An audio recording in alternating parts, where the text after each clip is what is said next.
My wife cheated while I was recovering from surgery she couldn't afford, so I divorced her silently and let her face the life she deserved alone. I'm a 32-year-old guy, and I thought I had the perfect life with Sarah. Honestly, I had never believed in fairy tales before, but being with her made me feel like I was living in one. We'd been married for just over a year, and every day felt like a little victory, a little dream fulfilled. I was working hard at my job, putting in long hours, but it never felt like a burden because I was building a life with someone I genuinely loved. Sarah had this effortless charm that could light up a room. I couldn't get enough of her laughter. From the beginning, she'd been affectionate in ways that made me feel special. Simple things, leaving notes in my lunch bag, making my favorite dinner after a rough day, or curling up next to me on the couch while we watched a random movie, felt like magic. I noticed, though, that she had her little quirks. She would sometimes mention the designer dresses her friends wore, or hint at vacations she dreamed of taking. I always shrugged it off, thinking, she's just talking. It's harmless. We were young, building our lives. And I didn't think a few daydreams about a fancier lifestyle mattered. I also found myself helping out a bit here and there, covering small bills she couldn't manage, paying for dinners or experiences that I thought would make her happy. It never felt like an obligation. It felt natural, like giving a part of myself to someone I trusted completely. We would talk about our future, imagining a cozy house, maybe kids someday, and the whole world seemed full of possibilities. Even then, there were tiny moments that nagged at the back of my mind. A sudden hush when a credit card bill arrived, a quick change of topic when finances were mentioned, things I rationalized away because I loved her and didn't want to see fault where there might be none. Every fancier lifestyle comment made my chest tighten for a second, but I smiled and reassured her, thinking, we'll get there together. I had no idea that the life I believed we were building was already on shaky ground, and that the cracks would soon show themselves in ways I couldn't even imagine. I never expected that life could hit me so hard so suddenly. A routine checkup turned into a nightmare when the doctor told me I needed surgery, a serious one. I remember sitting in that sterile hospital room, fluorescent lights glaring down, trying to process the bills, the recovery, and the weeks I'd be out of work. My chest felt tight, not just from the diagnosis, but from the crushing weight of knowing how much this would strain us financially. I had always been the provider, the one who made sure we were stable. Now stability felt like a distant memory. Sarah was there, holding my hand, smiling through what I thought was concern. "Don't worry," she whispered. "We'll figure it out together." Her voice was soft, but the way she avoided looking at the paperwork made something inside me twist. I convinced myself it was stress, that she was just worried like I was. I started cobbling together payment plans, dipping into savings, cutting back on everything. From meals to personal treats, just to cover the hospital bills. Every sacrifice felt like an investment in our future. In the life we were building, during my recovery, I relied on Sarah more than ever. Simple things, helping me get dressed, preparing meals, making sure I didn't overexert myself, became her responsibility too. At first, she did them without complaint, smiling and saying, "I've got you." Ow. But I noticed small cracks. She would sigh loudly when handing me my pills, or linger on her phone when I needed help. One evening, I overheard her laughing a little too hard at a friend's expensive vacation post. Muttering under her breath, "I wish we could do that." I felt a twinge of unease, but I pushed it down. I told myself she was just dreaming, nothing more. I thought love meant sacrifice, that enduring hardship together would make us stronger. I never imagined that while I was weak, struggling just to breathe normally without pain, the person I trusted most was slowly slipping away into a world that didn't include me in the way I believed it did. And yet I kept smiling, kept reassuring her. Blind to the fact that my devotion might already be exploited, recovery was supposed to be slow but steady. The first few weeks were rough. I couldn't even make it to the kitchen without help. Every step felt like climbing a mountain. I leaned on Sarah more than I ever had in my life, trusting her completely to be there, to care for me, to be the partner I thought I married. At first, she was attentive. She'd brush my hair back, hand me water, and sit with me quietly while I drifted in and out of sleep. But little by little, things started to feel off. It began with her phone. The soft buzz that I used to ignore became a source of tension. She would excuse herself to take calls, sometimes whispering too loudly for me to ignore. I caught glimpses of her messaging with friends late at night, texts that seemed overly flirty, filled with emojis I didn't understand the meaning of. When I asked her about it, she laughed and waved me off. "Oh, it's nothing, just friends, joking around. Don't worry so much." I wanted to believe her. I needed to believe her. Even her presence felt different. Some nights she would sit beside me, but her mind seemed elsewhere. She'd glance at the door, frown at her phone, or let out long sighs that didn't have anything to do with my health. Once, while I tried to thank her for making dinner, she snapped, "I can't cook perfectly every night, you know?" Her words stung more than I expected. I should have confronted her, should have asked why she was suddenly so irritable. But I was weak, and I didn't want to start a fight. The tension in the house became palpable. The living room, once warm and filled with laughter, now felt heavy, almost suffocating. The quiet phone vibrations, the hurried whispers, the distant eyes, they all screamed that something was happening beyond my knowledge. And yet, every time I tried to voice my worry, I'd convince myself it was paranoia. She loves me. She promised she does. Right. I had no idea that the small unease gnawing at me was just the beginning, a faint tremor before the real earthquake hit. And I would soon discover that trust, once broken, doesn't quietly mend. It was a rainy Thursday when I first noticed the undeniable cracks in what I thought was our perfect life. I had been dozing on the couch, half asleep, when my eyes caught the glow of her phone screen lighting up in the dim living room. Normally, I wouldn't have cared. But the name that flashed across it made my stomach sink. Someone I didn't recognize. Someone she hadn't mentioned. My heart raced as I debated whether to look closer or let it slide. I told myself, it's probably nothing, just a friend. Nothing serious. But the pit in my stomach refused to calm down. Over the next few days, the unease only grew. I started noticing inconsistencies in her stories.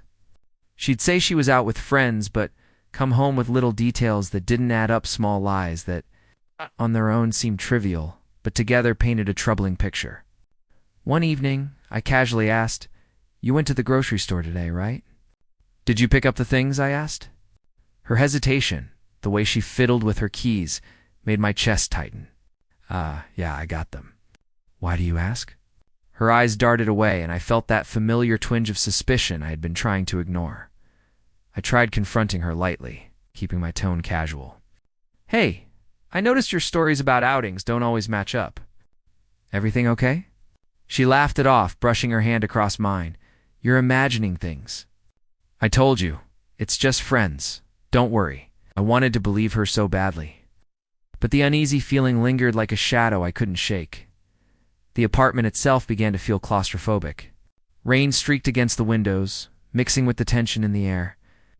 Every laugh she shared on the phone, every secretive glance, made my chest tighten.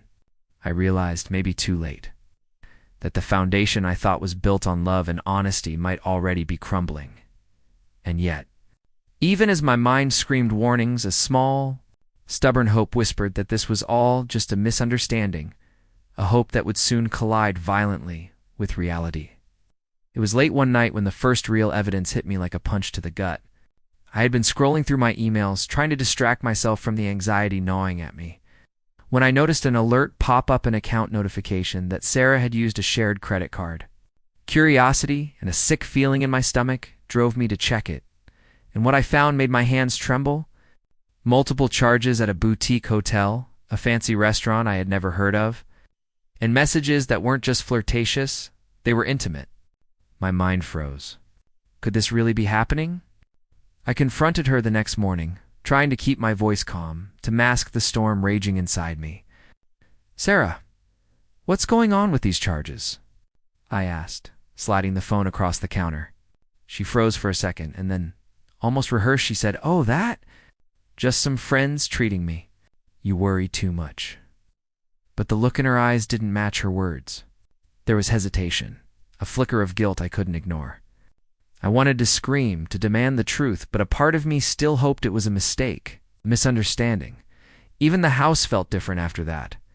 The air seemed heavier, like it was holding its breath along with me. The ticking of the clock, the hum of the fridge, even the soft patter of rain outside, all felt amplified. Every small movement Sarah made, how she avoided my gaze. The sudden trips to run errands made me hyper-aware. Turning ordinary moments into evidence I couldn't unsee, I tried talking to her friends casually, probing for any clue, and what I learned made my chest tighten even more.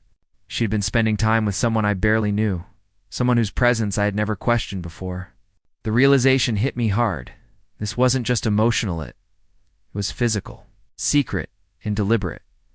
I sat in the living room that night, rain streaking the windows, hands shaking, heart pounding. The person I trusted more than anyone in the world was betraying me while I had been vulnerable and recovering. And deep down, I knew this was only the beginning. What I hadn't yet realized was how far the betrayal would go. I never expected the next revelation to cut so deep, but life has a way of showing you exactly how blind you've been. A week after discovering the charges, I was cleaning up my email when I noticed a series of messages I hadn't seen before. Screenshots, receipts, and casual conversations that made my stomach drop. Sarah wasn't just spending money behind my back. She had been seeing him physically. My heart slammed against my ribs as I read the texts, her words dripping with familiarity and affection for someone who wasn't me. I felt like I was watching my life unravel in real time. Unable to look away, the confrontation that night was nothing like I imagined. "Sarah, what is this? Are you actually?" My voice cracked, the anger and betrayal colliding into a tremor I could barely control. She froze, and for the first time, I saw her hesitation dissolve into something almost cold. "It's not what you think," she said, but the way she avoided my eyes made it clear she didn't believe her own lie. My hands shook as I held the phone out, the evidence glaring back at her. I wanted to break, to collapse on the floor and cry, but I forced myself to stay standing, numb yet furious. The apartment, once my sanctuary, now felt like a cage. The curtains fluttered in the draft, rain tapped insistently against the windows, and even the soft hum of the heater seemed accusatory. Every small sound reminded me that this person I loved, trusted, and believed in had been living a secret life in the very space we shared. It wasn't just money, it was intimacy, deceit, the kind of betrayal that leaves permanent scars. I realized then that nothing would be the same. The life I thought we were building was a carefully constructed illusion, and I had been blind to every warning sign. And while part of me ached, another part, the part I didn't know, I had began to plan silently. Because this betrayal wasn't just heartbreak. It was the first spark of a reckoning that I would control. I didn't scream, I didn't yell, and I didn't cry in front of her. Not yet. Instead, I made a decision, a quiet, deliberate one. I would leave, but I would do it on my own terms. For days I researched everything. Legal procedures, finances, and ways to protect myself from the fallout. Every detail mattered, from bank accounts to shared bills. And I meticulously documented every lie, every betrayal, every secret she had kept. The more I planned, the clearer it became. This wasn't about revenge in the traditional sense. It was about reclaiming my life without letting her see it coming. Around her, I kept up the appearance of calm, even affection. I smiled, helped her with little things, and nodded along when she tried to be sweet or act normal. "Are you sure you're okay?" she asked one night as I carried a box of laundry. "I'm fine," I said, forcing warmth into my voice, hiding the storm that raged inside. The juxtaposition of outward normalcy and inner calculation made me feel strangely empowered. She didn't suspect a thing, but I could sense a flicker of doubt in her eyes every now and then. Every room in the apartment felt charged, like it knew what was coming. The scent of her perfume lingered in the hallway. The soft hum of the refrigerator in the kitchen sounded heavier. Even the faint dripping of the faucet felt like a countdown. Each evening, I would sit on the couch, laptop open, mapping out the exact steps I needed to take. My heart was still broken, but the anger had transformed into precision. A cold clarity that guided every thought by the end of that week. I knew exactly how I would leave, silently, legally, and without a confrontation. No shouting matches, no dramatic scenes, just a clean separation that left her with the life she had chosen. And yet, a small part of me ached, a reminder that even while plotting justice, the love I had once felt was still buried somewhere deep, quietly mourning what could have been. Little did I know, her reckless behavior was about to escalate further, pushing the situation to a point I hadn't fully anticipated. By this point, the cracks in our marriage had turned into gaping holes. Sarah's behavior wasn't subtle. Anymore, it had grown reckless, careless, almost flaunting itself in my face. I came home one evening to find multiple delivery boxes stacked by the door, expensive items I didn't recognize, along with receipts that confirmed she had been spending even more than I feared. The thought of her living a lifestyle I couldn't afford, while I was struggling to recover and keep us afloat, made my chest tighten with a mix of rage and disbelief. Her phone buzzed incessantly with texts and notifications, and I could hear the familiar laughter that used to bring me joy, now cutting through the apartment like a knife. At dinner, I tried to engage her, but she barely looked up, scrolling through messages, smiling at conversations I wasn't part of. "You're quiet tonight," she said casually, almost teasingly. I didn't answer, just felt my hands clench into fists under the table. It wasn't just betrayal, it was intentional. A careless disregard for everything we had built together. Even friends started noticing. One of them asked me awkwardly, "Everything okay at home?" I forced a laugh, shook my head, and muttered, "Yeah, just stress." But every word felt hollow, like I was lying to myself as much as to them. The apartment, once warm and safe, felt like a theater for deception. The air smelled faintly of her perfume mixed with the cardboard boxes, a constant reminder of the choices she was making behind my back at night. I would lie awake, listening to the rain tap against the windows, thinking about how she was throwing away everything we had for fleeting excitement. My anger simmered, my heartbreak deepened, but I stayed quiet. I couldn't risk revealing my awareness yet, not until I had everything in place for my silent exit. And as I stared at the ceiling, I realized that the person I had loved so fiercely was actively eroding the life we shared. And just when I thought I had hit my limit, the situation was about to reach its lowest point, testing me in ways I hadn't imagined. I hit a point where I felt completely hollow, like the man I thought I was had been stripped away and left in pieces on the floor.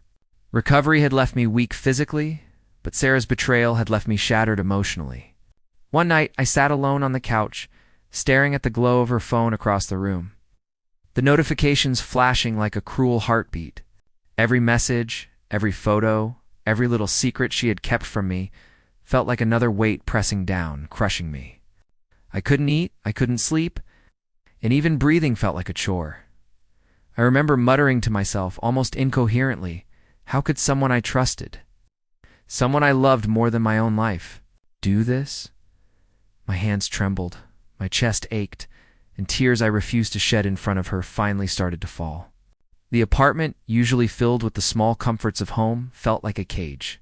Rain streaked the windows, the heater hummed monotonously, and the distant city noises seemed unbearably loud, like the world was mocking my pain. I tried talking to her, desperate for some honesty, some acknowledgement. "Sarah, can we just talk? Please." Her response was a shrug, almost amused.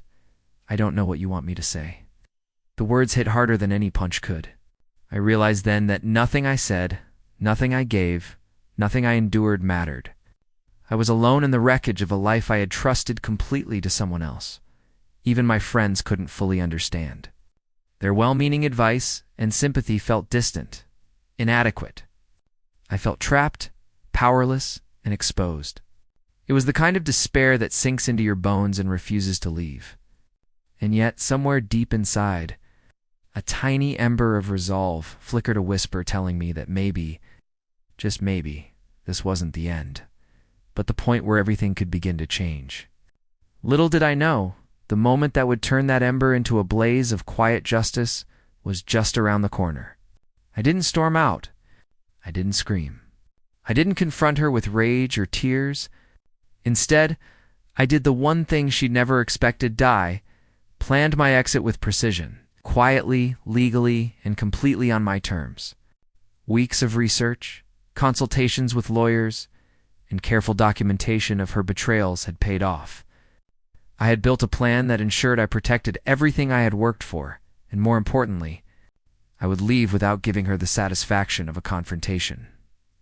The day I filed the divorce, I was calm, almost eerily so.